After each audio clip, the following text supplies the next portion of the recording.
estamos aqui mais uma vez com o pastor Eduardo para poder estar falando sobre todas essas coisas que nós já temos falado sobre a volta de Jesus. Pastor, muito obrigado por estar mais uma vez aqui com a gente. Tem sido muito legal, muito interessante todos esses temas aí que a gente tem falado. E uma questão que as pessoas levantaram, que eu acho muito legal, é o seguinte: quanto que a pandemia está relacionada com a volta de Jesus? Eu vou dar um exemplo. Hoje, no dia 19 do 10, né, desse mês, hoje, exatamente hoje, começou de novo o lockdown aqui na Bélgica. A França está fechando de novo. Você vê que os países, o planeta está se movimentando de uma forma muito dinâmica e estranha, porque isso não é uma coisa normal. Então, onde que você vê a volta de Jesus dentro dessa questão da pandemia? Vamos lá, Kevin. Essa é uma pergunta atual, é uma pergunta que muita gente tem se feito, né? E eu quero primeiro desmistificar na cabeça de muita gente que talvez é simples, não tiveram, de repente, a oportunidade de se aprofundar dentro da Bíblia e entender. A primeira coisa que as pessoas precisam entender é que não foi o diabo que determinou que esse coronavírus, ou seja lá o que for, se manifestasse no mundo. Tudo está no domínio de Deus. Deus tem controle absoluto sobre todas as coisas, não tenha dúvida disso. Né? Amém. E aí você vai me perguntar, mas eu tive um ente querido, eu perdi um ente querido e tal, será que é isso que Deus queria e tal? Deus está tratando com as nações. Nós lamentamos muito pelas perdas que houveram na pandemia, mas nós sabemos que Deus tem propósito em todas as coisas, né? Nada acontece se Deus não tiver controle sobre elas.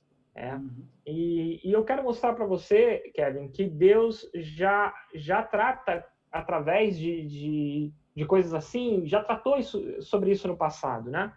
Em Uhum. primeiro lugar, eu queria que a gente fosse lá em 2 Crônicas 7, do verso 12 ao 13. Você consegue ler para a gente, Kevin? Com certeza. Segunda Crônicas capítulo 7, versículo 12 e 13, né? Sim. Ok, versículo 12. E o Senhor apareceu de noite a Salomão e disse-lhe: Ouvi tua oração e escolhi para mim este lugar para a casa de sacrifício. Se eu cessar os céus e não houver chuva, ou se ordenar aos gafanhotos que consumam a terra, ou se enviar a peste entre o meu povo. E aí continua o versículo famoso, né? E se o meu povo, que chama pelo meu nome, se humilhar e orar e buscar a minha face, se converter dos seus maus caminhos, então eu ouvirei dos céus, perdoarei os seus pecados e sararei a sua terra.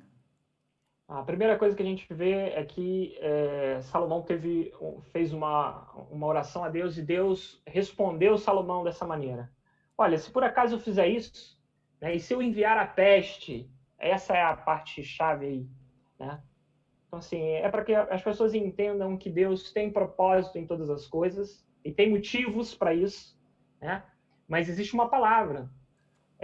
Se nós, enquanto povo de Deus, casa do Eterno, fizermos a nossa parte, nos colocarmos mesmo na brecha das nações, orarmos e buscarmos a Deus de todo o coração, o Senhor tem o poder de sarar a nossa terra, de cancelar essa sentença, né?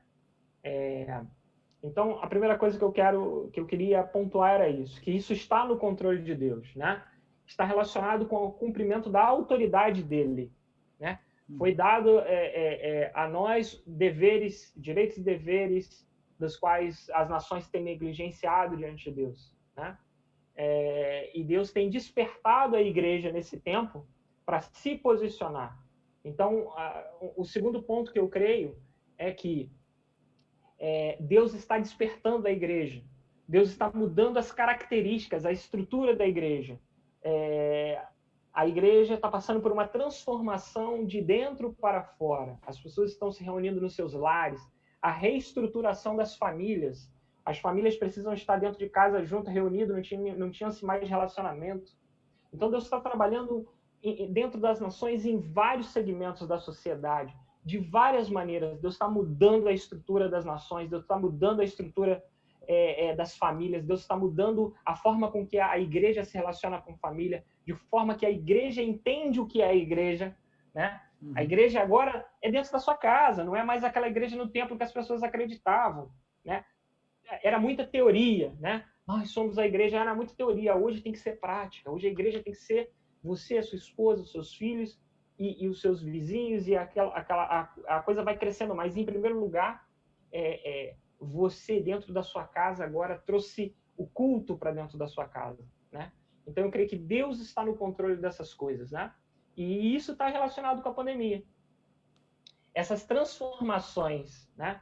Essas transformações, esse tratar de Deus com as nações é um primeiro ponto.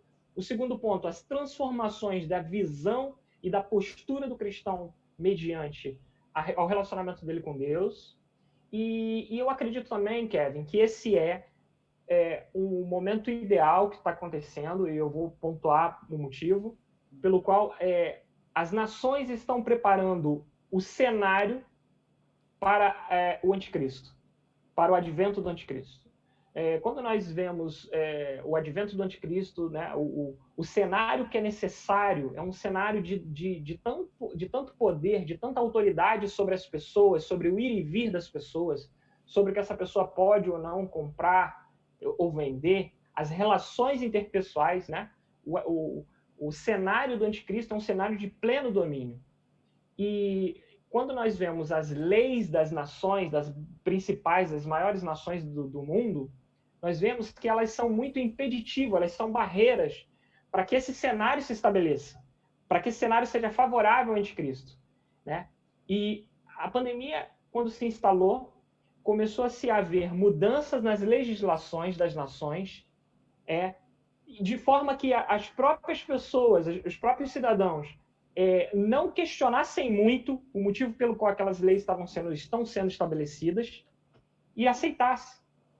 Então, hoje, várias nações do mundo mudaram as suas leis e que permite que os seus governantes fechem cidades, abram cidades, impeçam que as pessoas vão na rua ou não, que tipo de comércio vai estar aberto ou não, né? Aqui em Portugal, por exemplo,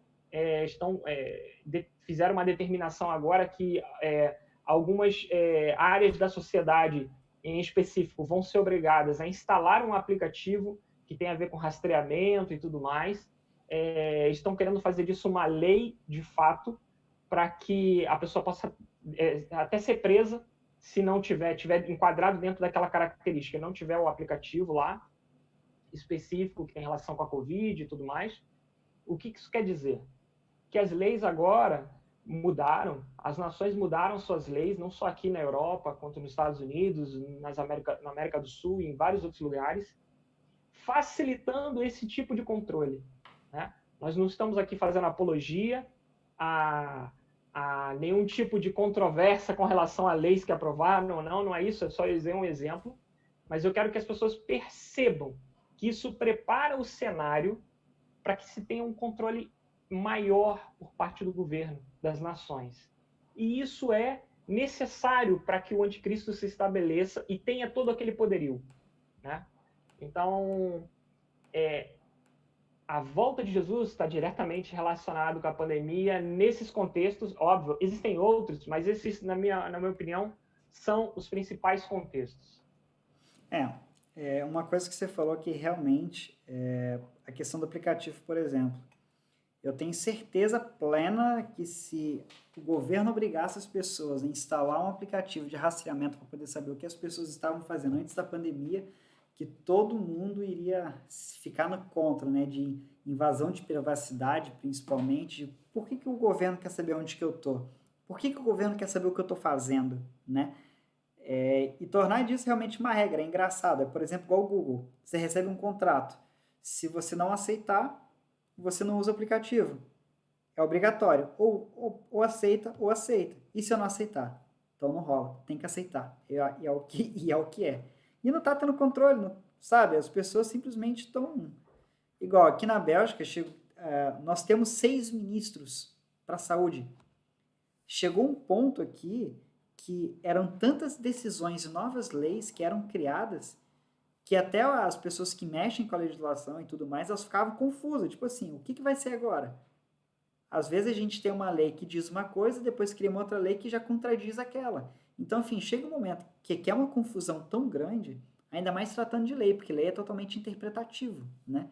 Então, assim, com certeza, os presidentes, as pessoas que estão no poder têm muito mais autonomia hoje do que tinham antes, né? Por conta de todos esses fatores. Você vê, por exemplo, mesmo na América Latina, não precisa, o Brasil, Estados Unidos, enfim, você vê que os presidentes ali, hoje eles têm muito mais oportunidade de poder usar o poder deles para algumas coisas que antes, se eles fizessem, eles iam ser totalmente questionados. E hoje ninguém fala nada. Então, realmente, é muito interessante. No tudo, eu só tenho uma coisa a dizer.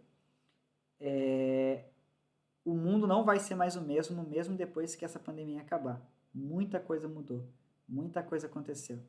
Então, realmente é um tempo da gente estar vigilante. É um tempo para a gente estar igual aqueles soldados ali do exército de Gideão. Tá bebendo água? Tá fazendo o que for? Sim.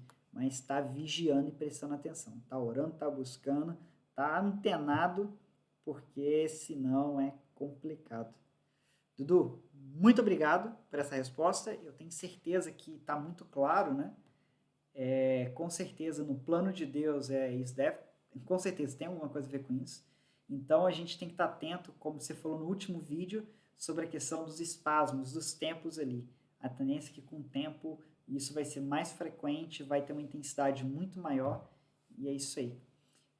Irmãos, o que a gente tem a dizer fiquem firmes, busquem ao Senhor e espalhem a sua palavra enquanto há tempo. Que Deus possa abençoar a vida de vocês. Até o próximo vídeo. E se tiver alguma pergunta, alguma dúvida, coloque aqui nos comentários que a gente vai estar repassando para o pastor para ele estar comentando. Então, Deus abençoe vocês e até o próximo vídeo.